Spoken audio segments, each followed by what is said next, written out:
नमस्कार। जैसा कि आप जानते हैं 17 जनवरी यानी आज शनिदेव का राशि गोचर हो रहा है मकर से कुंभ में और मौनी अमावस्या पड़ रहा है 21 जनवरी को। अर्थात जिनका साढ़े साती प्रारंभ हो रहा है, जिनका ढैया प्रारंभ हो रहा है, उनके लिए एक बहुत ही शुभ अवसर है मौनी अमावस्या के रूप में। अर्थात मकर राशि, कुंभ राशि और मीन राशि के लिए साढ़े साती चलेगी और कर्क राशि और वृश्चिक राशि के लिए ढैया चलेगा। तो इन लोगों के लिए जो परेशानियां नई प्रारंभ हो रही हैं उनका शमन के लिए मौनी अमावस्या बहुत ही उत्तम उपाय होता है। अर्थात मौनी अमावस्या इस वर्ष 21 जनवरी को दिन शनिवार को ही पड़ रहा है, तो शनिदेव का यहाँ पर बहुत उत्तम उपाय किया जा सकता है। आइए जानते हैं कि मौनी अमावस्या ही इसे क्यों कहा जाता है। माघ मास में पड़ने वाली जो अमावस्या होती है उसे मौनी अमावस्या कहने के पीछे की मान्यता यह है कि इस दिन मनु ऋषि का जन्म हुआ था और मनु शब्द से इस अमावस्या को मौनी अमावस्या कहा जाता है।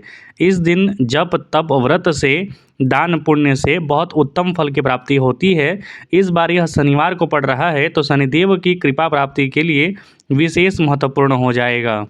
इस दिन पूरे दिन मौन रह के व्रत किया जा सकता है और नहीं तो यदि आप करना चाहें तो सिर्फ सुबह उठकर ब्रह्म मुहूर्त में स्नान तक मौन रहा जाता है या फिर 1 घड़ी यानी कि 48 मिनट तक भी मौन रहकर यहाँ पर उपाय किया जा सकता है शनिदेव का।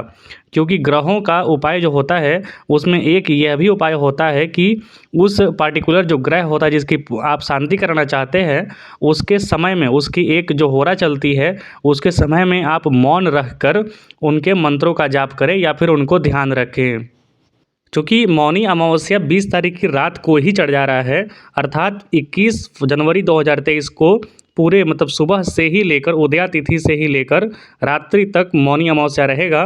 तो आप सुबह से ही स्नान, ध्यान, पूजा पाठ, दान पुण्य कर सकते हैं।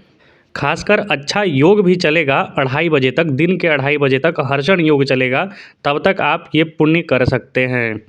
इस दिन एक मनोकामना पूर्ति का भी एक व्रत बताया गया है, उसको मैं आगे बताऊंगा। उसके पहले आप मंत्र जानिए।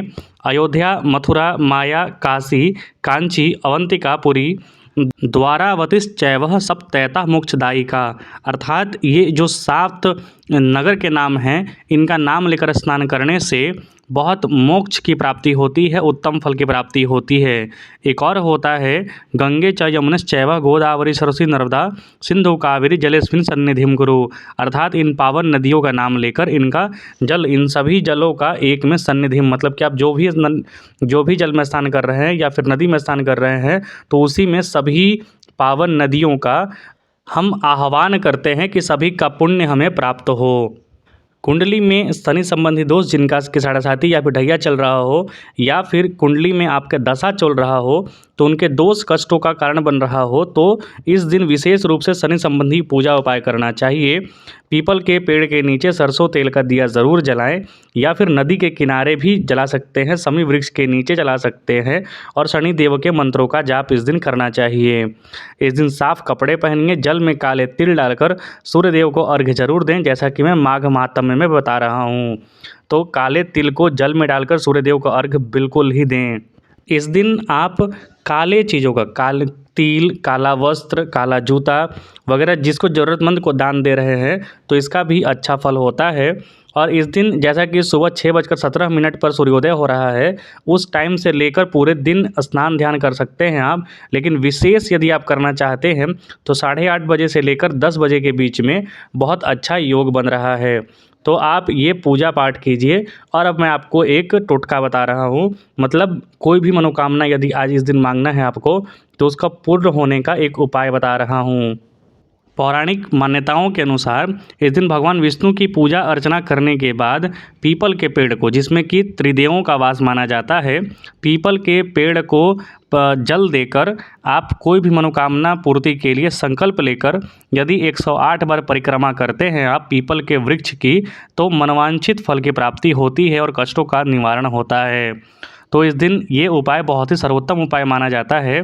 आप भगवान विष्णु को पीले फूल, केसर, घी, दीपक, चंदन अर्पित करके पंचामृत का भोग लगा के और विष्णु जी की आरती करने के बाद आप वहीं पर संकल्प ले लें या फिर जब पीपल के वृक्ष के पास जाएं तो वहाँ हाथ में जल लेकर संकल्प ले लें और अपनी मनोकामना की पूर्ति के लिए 108 बार उस पीपल के वृक्ष का यदि आप परिक्रमा करते हैं तो वो मनोकामना शीघ्र ही पूर्ण होता है।